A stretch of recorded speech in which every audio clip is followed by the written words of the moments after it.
A friend of my wife's invited my family, my wife, 29, our son, kindergartner, and I, 26 male, over for dinner with him, 30 male, and his daughter, kindergartner. As long as we've known him, this friend has kept to a very strict diet, which has almost always led to us eating over at his place, but he is an excellent cook, so I've never minded. We haven't, however, seen him since both of our children were infants. For dinner, we were served salmon with quinoa and arugula. My son is very mild for a child of his age. He rarely throws tantrums and is the opposite of a picky eater, but I could tell from how he acted that he wasn't vibing with this meal. He was picking at his plate, shuffling food, and while he did try the salmon, he didn't seem to like it. I asked him if he was happy with this dinner, and he said no, he wasn't. I basically said, haha, kid's right, and asked if there was anything else for my son to eat. My wife's friend said his daughter eats whatever he makes, so he doesn't keep kid food around the house. My wife said it was fine, our son would be fine. While he is a mild kid, he definitely gets hangry, and this was the beginning of our night, so we anticipated being there for an additional hour or two. I said that our son needed to eat so he'd have the energy to play and apologized, saying I'd be gone for just a few minutes, picking up something for our kid. My wife's friend seemed irked, but he said he'd try and keep my plate warm. I was gone for about 30 minutes, came back with a happy meal, ordered extra fries in case his daughter wanted any, which he wasn't allowed to have. By the time I was back, dinner was winding down. My son ate his meal, we had dessert, and he went off to play with his friend. It was definitely a hiccup in the night, but things went fine. We had a good time, but my wife was definitely cold with me. When we got home, 3 hours after dinner, she told me that I was an idiot at dinner for no reason. I pointed out that if I hadn't got our son dinner, he would have been a monster the entire way home, to which she replied that we would have left earlier. I said I was just looking to solve the problem as it happened, and that if her friend had been more accommodating, we wouldn't have been in the situation in the first place. She got offended on his behalf, and we decided to just go to bed because we clearly weren't getting anywhere. It's been 2 days since, and things are still stilted between us, and I'm not sure where I went wrong. Am I the idiot for leaving dinner to get my son food even though dinner was served? You are the idiot. That was really rude, especially because they had a kid and you brought an obvious treat food into the house. If your kid is picky, bring granola bars along with you or something, and if you fail to do so, just handle it as it comes the way your wife suggested. If your kid was going to be a monster, you could have left early and stopped at McDonald's on the way home, and your kid wasn't even complaining, and there was dessert coming. You way overreacted. So, in the middle of eating, you left. He had some bites and could have waited 30 minutes for you and your wife to finish the meal. Let's be honest, OP, you ducked out in the middle of the meal because you didn't like it and wanted McDonald's for yourself. Yeah, OP, show us the receipt. That's what I was thinking too. The way he described the next steps was odd. The host said he tried to keep OP's plate warm, but then OP said he got back, they had dessert, and not he had dinner quick and they all had dessert. OMG, this is so funny. It's probably what happened. He did buy extra fries. Don't act like he didn't have a few of those delicious Goldens. OP sounds like an entitled person, so of course he would use his son as an excuse. I'm trying to imagine how uncomfortable it was for the adults left behind to try and carry on their visit and conversation after OP got up in the middle of their meal and just left to get fast food. OP, don't expect an invite back. This past weekend, a group of friends from high school and I got together on Saturday. The last time I'd seen them was a year ago, and I, 23 female, was a bit overweight. I've been having health issues for a while, making it hard to be active. Since my metabolism is horrible, I gained a lot of weight. I was about 5'7", 210 pounds. I resolved my health issues and I've been able to hike and work out again, so naturally I started losing weight. I'm about 165 now, not back to my normal, but I'm much happier now. I went from obese to just a bit overweight. This weekend when we got together, one friend, Derek, said, "You lost a lot of weight, you look great, congrats," or something like that. I said thanks for noticing, I'm a lot happier now. A girl in my friend group, Serena, who isn't my favourite to be honest, said it's not appropriate for Derek to comment on anyone's weight, and I shouldn't reinforce that it's okay. Serena has always been kind of bossy, telling people what they can and can't say or do. I told her it's a personal preference, and since I'm not insecure about myself, I don't have any issues with people commenting on my weight or appearance, but I'll be sure to never bring up her weight or appearance in the future since I know her preference. Our whole group of 10 sided with me except Serena's best friend. Those two decided to go home and have been texting me telling me what an awful person I am. Am I the idiot for saying thanks for noticing when my friend commented on my weight and reinforcing that it's okay to do so? It's generally considered rude to point out weight gain, but you've been working hard and it shows. Derek just acknowledged that. He did nothing wrong and you did nothing wrong by thanking him for the compliment. Not the idiot. Serena is an odd one to be sure. I'm detecting a hint of jealousy from her and her best friend. It's also rude to point out weight loss, as it can frequently be due to an illness. As a general rule, I always avoid talking about the weight of other people, both about gain and loss, because it's objectively a delicate topic. I can see why she was upset if he had a habit of doing this. Not everyone would be happy to receive that comment, but it isn't on your OP to respond disingenuously. What? The receiver of the compliment didn't mind it, some other chick didn't like it. LMAO. Imagine being so entitled about someone else's boundaries. The nerve of her dictating how you should feel about what someone said to you. The nice part about high school being over is you are not legally mandated to hang out with some people ever again. Yay. My 33 female family and I went to a new local restaurant last weekend.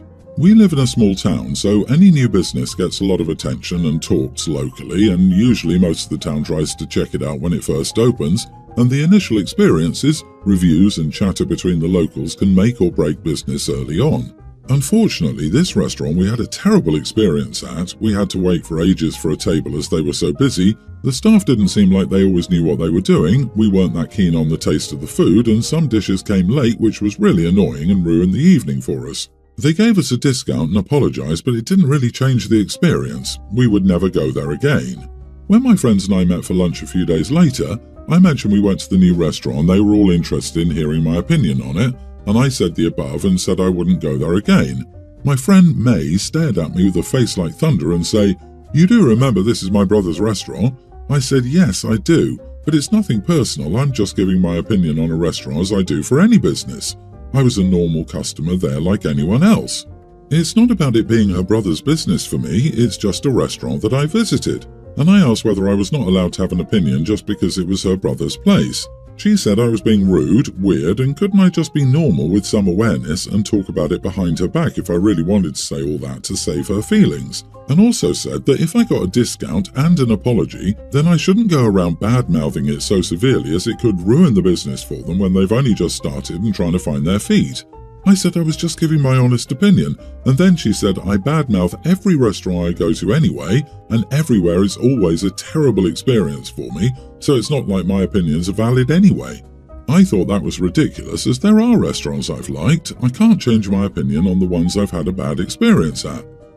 You are the idiot. You checked out a brand new restaurant, and unsurprisingly, there were some kinks in the operation because, they're still figuring things out. Even if this was a strange restaurant, your opinion isn't fair considering the circumstances. But this wasn't a random restaurant, it was your friend's brother, and that friend was present when you were asked about the restaurant. In this situation, you failed to display any empathy, understanding, or concern for your friend's feelings. Not only is the restaurant new and working out kinks, but it sounds like management was aware of the situation since OP got a discount and an apology for the mishaps. A spoonful of sugar helps the medicine go down, as Mary Poppins said. I think that says a lot about how this restaurant is being run. The way management addresses or doesn't address a mistake or unpleasant experience is usually the deciding factor for me on whether I will eat at that place again. I also found it funny that one of their complaints was that it was busy, so it took a long time to get a table. If I see a new place with a 3-hour wait, know what I do? Make a reservation. Like some people are just full of main character syndrome. Based on that and her friend calling her out for always complaining, I can tell exactly what type of person OP is. Not the idiot. So you're only allowed to have positive opinions about things? That kind of loses the point, no? May isn't an idiot here, but she definitely sucks by getting bent out of shape over fair and thoughtful criticism. Who gives a crap that it's your brother? And then you want OP to talk crap behind your back if he's going to talk crap? Jesus, grow up. What are we, children? Here's an idea. Share the info with your brother to help him become aware so he can be aware of any problems and try to do something to fix the experience for all future customers. Take an opportunity when it comes your way. I, 24 female, have been engaged to my fiancé, 26 male, for 4 months now. Ever since dating, we've been inseparable, and we've decided that we would rather be married now and have a ceremony later than try and save up for a big ceremony now. That being said, we had settled on a simple courthouse wedding. I'm a very sentimental, family-oriented person. However, my family lives out of state, but my fiancé's family lives down the street from us. Originally, when I agreed to a quick courthouse ceremony, we had decided to keep it a secret from family so that nobody's feelings would be hurt from not being at the ceremony. We both have large, extended families. But now he's decided that he wants to tell his family about the ceremony so they can be there. The problem is that my family wouldn't be able to attend, and he knows how important it would be for my family to attend the wedding ceremony. I feel like it's unfair to have only one side of the family in attendance when the other side can't be there. I'm unsure if I'm feeling this way, but I can't help feeling jealous and upset. I had expressed these feelings, but he just brushed them off and told me I was being unfair. But if I'd known he'd intended to invite his family, after all, I would have wanted to wait until we could afford a whole ceremony so both sides could be in attendance.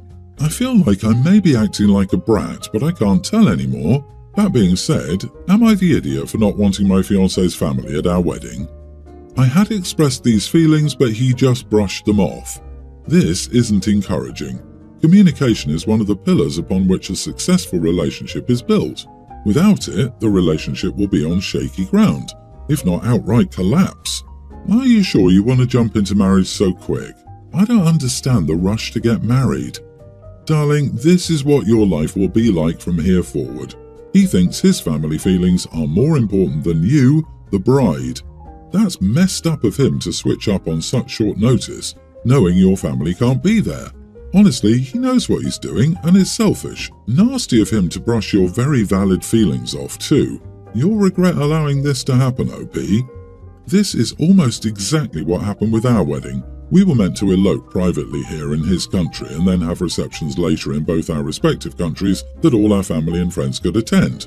I ended up caving when he decided to invite his family.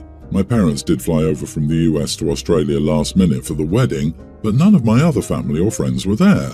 Everyone pretty much insulted or ignored my parents and me on my wedding day in favour of making a speech about my husband and talking among themselves about their own family. Then the global issue happened and I never got my reception. My ex-husband thought I should be over it, which really doesn't justify why he absolutely had to have his family at our wedding when he knew it would be impossible for most of my side to fly such a long distance at last minute. I'm still super salty about it. Don't let your fiancé pressure you into regretting your wedding day. Are you sure you're both ready for marriage, which is a lifetime of hard work and sacrifice, if you can't even manage to deal with the issue of wedding attendance? I, 27 male, live with my girlfriend, 25. I work as a mechanic while she works in HR at an engineering firm. Her best friend also works at her firm as a civil engineer. My girlfriend had her friends over for an evening get-together last night. They can drink a bit much and be rowdy, and while they aren't bad people, I prefer not to be around them when they get to that stage, so I plan to retreat to my friend's house for a quiet night of pizza and video games.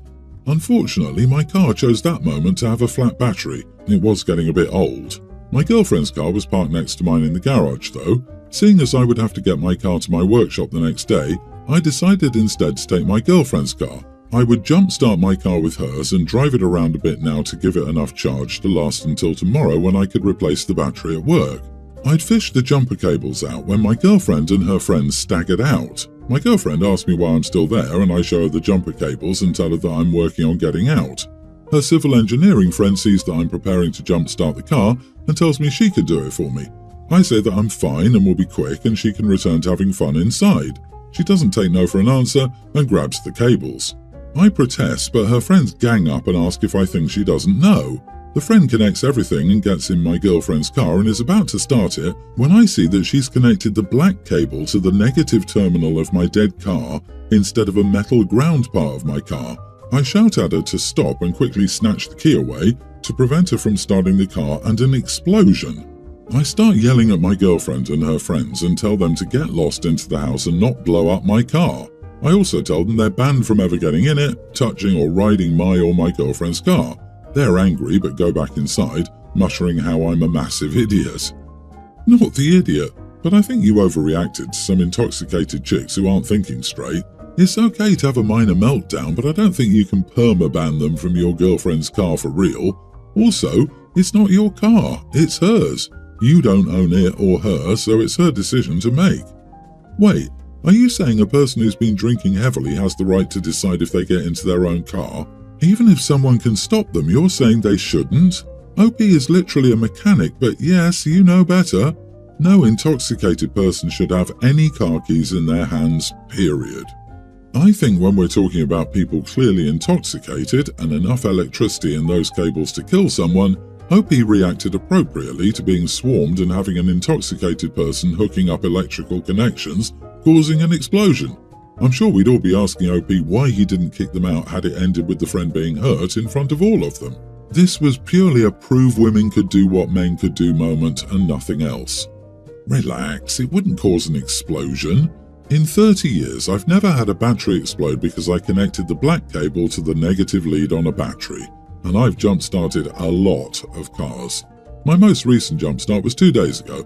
Red to positive, black to negative on both batteries, nothing exploded.